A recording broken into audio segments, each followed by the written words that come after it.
Imagine spending 10 years and $7 billion building the perfect machine. Imagine the pride of an entire continent resting on your shoulders.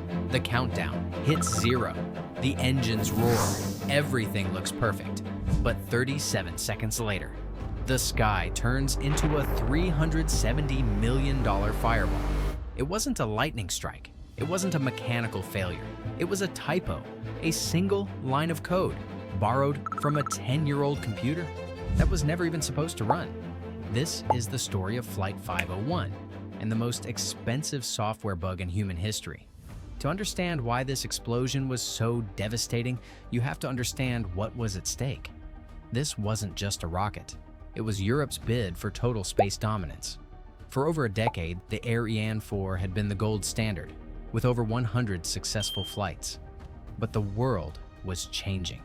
Satellites were getting heavier, and the missions were getting bolder. Europe needed a heavy lifter. Enter the Ariane 5, a beast with double the thrust and nearly twice the mass. The cargo for this maiden flight was the Cluster mission, the crown jewel of the European Space Agency. 4 identical cutting-edge satellites designed to fly in a perfect pyramid formation to map the Earth's magnetic field for the first time in 3D.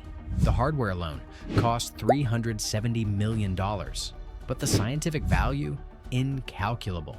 The European Space Agency had spent over $7 billion in 10 years developing this program. On June 4, 1996, there was no Plan B. They weren't just launching a rocket, they were launching their reputation. But while the engineers were watching the fuel gauges and the weather, a silent killer was already lurking inside the computer's memory. The killer wasn't a loose bolt or a leaking O-ring, it was a ghost, a piece of software inherited from a 10-year-old rocket. Engineers called it the alignment function. Its only job was to keep the rocket steady on the launch pad before liftoff. On the new Ariane 5, this code was completely unnecessary during flight. But instead of deleting it, they left it running for 40 seconds after launch just to keep things consistent. Think of the rocket's memory like a glass.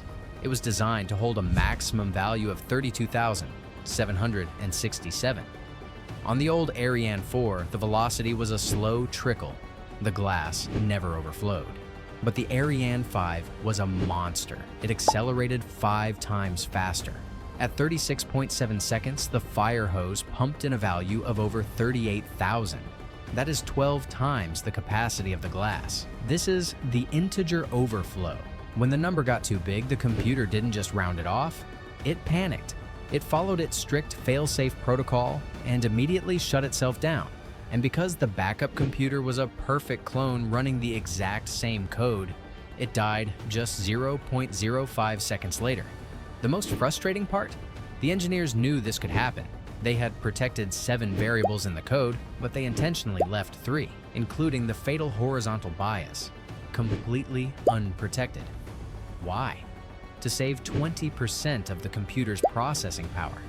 They traded the survival of a $370 million mission for a bit of digital efficiency. Both brains are now dead. The rocket is still climbing at supersonic speeds, but it is officially flying blind. The explosion wasn't the end of the story. It was the start of a forensic nightmare. To find out why their masterpiece disintegrated, investigators had to go on a literal treasure hunt in the most unforgiving terrain on Earth, the French Guiana mangrove swamps. The European Space Agency called in Professor Jacques-Louis Lyons, a world-renowned mathematician with one job: find the killer in 45 days. No extensions, no excuses. Against all odds, they found them. Both inertial reference units, the rocket's inner ears, were dragged from the mud and flown to a lab for autopsy. What they discovered was a comedy of errors. At T plus 37 seconds, the backup computer died first. 0.05 seconds later, the active computer hit the same wall and shut down too. The rocket was now a 780-ton giant with no sense of direction. But then came the human drama hidden in the silicon. Before the second computer died, it spit out a burst of diagnostic data, a death rattle, explaining why it failed. The rocket's main brain misinterpreted that error message as actual flight data. The brain thought the rocket was tilting 90 degrees off course. It commanded a massive, violent correction that the rocket couldn't survive. The Ariane 5 didn't just explode, it was forced to rip itself apart by its own misguided survival instinct.